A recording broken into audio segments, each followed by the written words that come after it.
Selamat datang di konten saya. Silahkan tonton sampai habis biar nggak salah paham, terutama Kadun. Bletak! Ya, baca judul konten saya pasti ada yang emosi. Tapi juga saya yakini banyak yang seneng dan senyum-senyum sendirian. Ya memang begitu. Dari 3 nama teratas yang ada dalam pikiran rakyat responden survei ini, atau istilahnya top of mind, itu tertinggi Ganjar Pranowo, disusul Prabowo, dan yang menarik adalah yang ketiga itu adalah ada nama Pak Jokowi. Survei capres kok ada nama Pak Jokowi? Iya, karena ini kan pertanyaannya terbuka. Jadi pertanyaannya adalah siapa yang Anda dukung maju sebagai presiden pada pemilu 2024? Itu saja.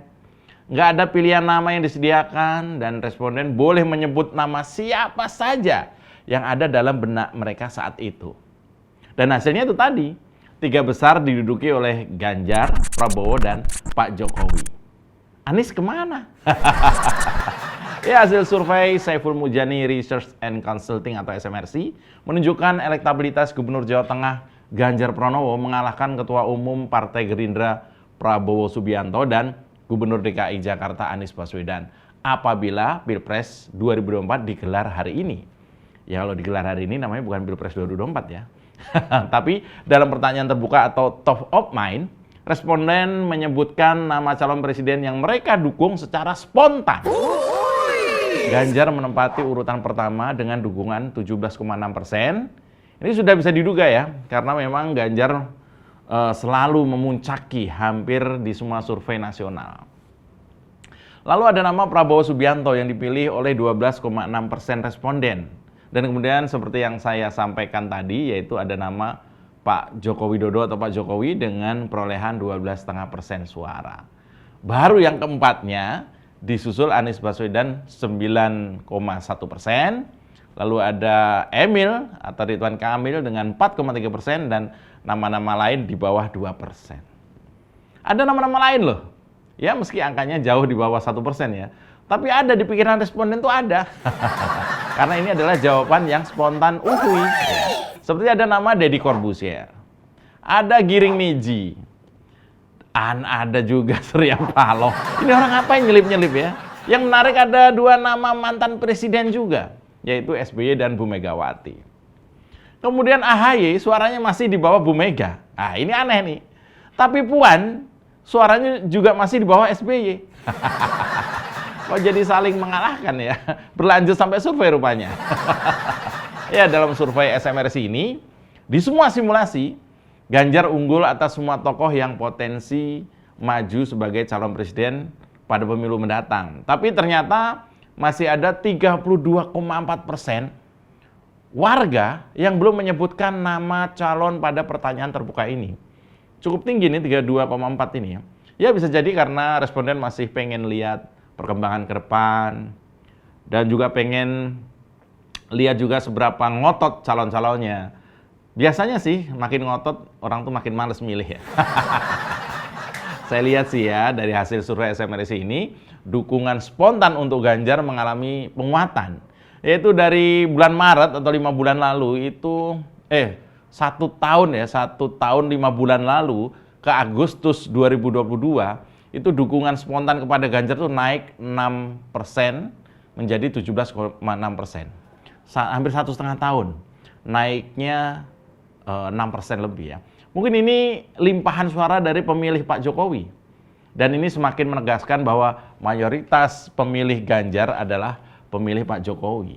Ini sesuai prediksi banyak pihak sejak setahun lalu. Tapi anehnya nih, dukungan kepada Pak Prabowo tidak banyak berubah dari 1,5 tahun lalu. Yaitu sebesar 13,4%, sedikit turun sih malah menjadi 12,6%. Dan Anies naik dari 5,4% menjadi 9,1%. Anies ini ya sudah menjelang pensiun kurang 2 bulan lagi dan tetap masih belum bisa beranjak dari peringkat 3 atau peringkat 4 ya kalau nama Pak Jokowi dimasukkan. Istilahnya panggung nasionalnya Anies ini sudah tipis lah. Karena jabatan bergengsi dia sebagai gubernur juga tinggal tunggu detik-detik berakhir pada bulan Oktober nanti. Berbeda dengan Ganjar dan Prabowo. yang masih dapat panggung sampai akhir tahun depan. Dan ini makin menegaskan bahwa dua kandidat ini saja yang diprediksi akan menempati suara tinggi pada survei-survei mendatang. Ini sejalan dengan hasil surveinya SMRC yang baru dirilis ini. Dalam simulasi pilihan tertutup terhadap 3 nama, Ganjar mendapat dukungan terbanyak yaitu 32%. Disusul Prabowo 30,8% dan Anies masih sekitar 21% dan ada 15,3% yang belum menjawab. Ganjar sudah berapa kali loh melewati angka psikologis 30%. Angka yang cukup mantap sebagai kandidat kuat dan prediksi saya sih bukan tidak mungkin Ganjar bisa menyentuh angka 40%.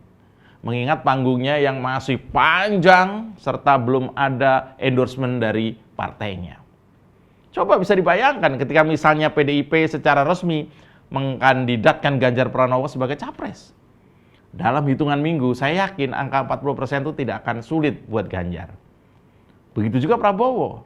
Meski rasanya agak sulit untuk lebih tinggi lagi kenaikannya, mengingat Prabowo sudah pada titik puncak karirnya sebagai Menteri Pertahanan. Juga usia yang bisa dibilang tidak lagi muda. Dan keterkenalannya yang anehnya malah justru menurun dibanding 5 atau 1,5 tahun lalu. Ini maksudnya gimana ya? Tadinya kenal Prabowo terus lalu mencoba melupakan. Terdengar seperti kelompok kadrun ya. Selamat datang di Oposisi 9 FM bersama saya, Mas Yoprai. Tarik bambang, sedikit disenggol lapor polisi, padahal doyan nyenggol tanpa basa-basi. Orang ngebanyol, kok disomasi. Oh sial, semua salah Jokowi. Oh no, ini negara gua. Oposisi gak ada otaknya. Bangsat! Ya, ceritanya begini. Ada nama Pak Jokowi ketika diluncurkan survei oleh SMRC dengan pertanyaan, siapa yang Anda inginkan menjadi presiden pada 2024 nanti? Dijawab secara spontan. Seru ya? Kadrun pasti kesel banget ya. Sudah menjabat 2 periode, malah masih bisa unggul jauh di atas Anies. Ya gimana? Namanya juga top of mind. Yang pertama kali kepikir, tertinggi masih Ganjar sih, disusul Prabowo gitu. Soal kenaikan dukungan signifikan pada Ganjar, nih pihak SMRC menyebutkan setidaknya ada 3 faktor.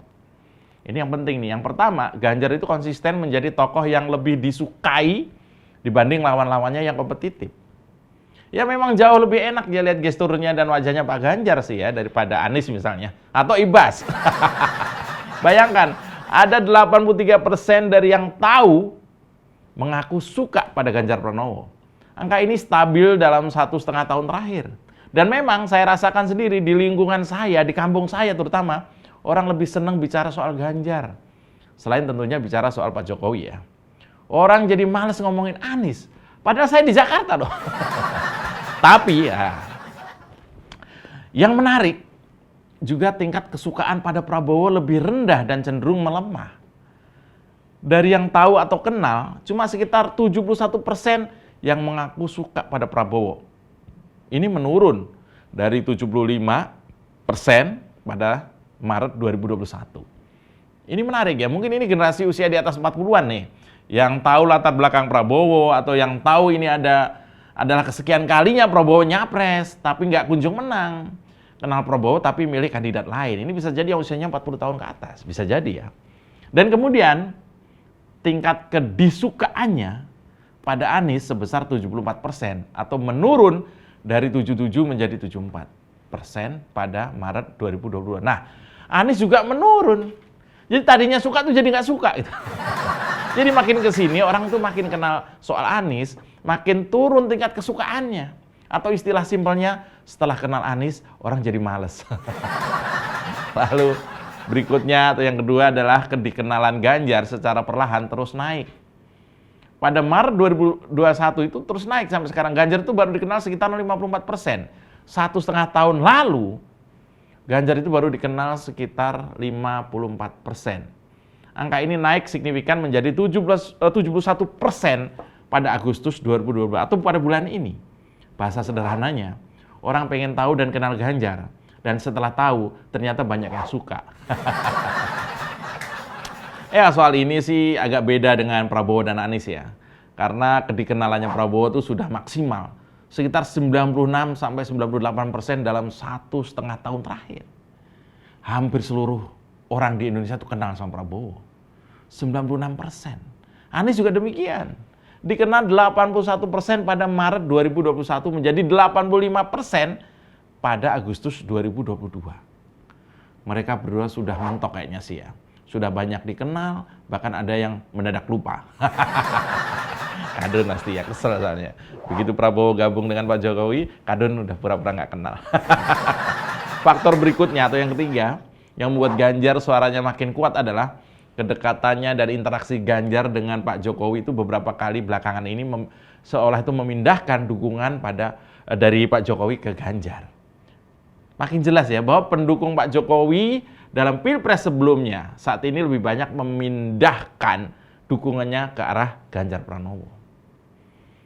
Sementara pendukung Anies pada Pilkada DKI Jakarta lalu saat ini sebagian sudah kocar-kacir menyebar entah kemana. Bisa juga sebagian lari ke Prabowo, bisa juga masih bertahan dengan Anies meski luka makin dalam. Ya, demikian Oposisi 69 FM. Gunakan akal waras supaya kelak pergantian pimpinan nasional itu tidak membubarkan apa yang sekarang kita punya, yaitu persatuan Indonesia. Salam bletak. Tarik Bambang. Pak Jokowi silakan. Cita-cita kita di tahun 2045, satu abad Indonesia merdeka. Mestinya, insya Allah, Indonesia telah keluar dari jebakan pendapatan kelas menengah. Indonesia telah menjadi negara maju dengan pendapatan 320 juta rupiah per kapita per tahun. Dengan kemiskinan mendekati 0%. Kita harus menuju ke sana. Tarik Bambang. Sedikit disenggol lapor polisi, padahal doyan nyenggol tanpa basa-basi. Orang ngebanyol kok disomasi. Oh sial, semua salah Jokowi. Oh no, ini negara gua. Oposisi gak ada otaknya. Bangsat! Kita dukung aksi melawan intoleran, radikalisme, dan juga terorisme demi Indonesia yang lebih baik dengan cara subscribe di kanal 245 TV. Makasih.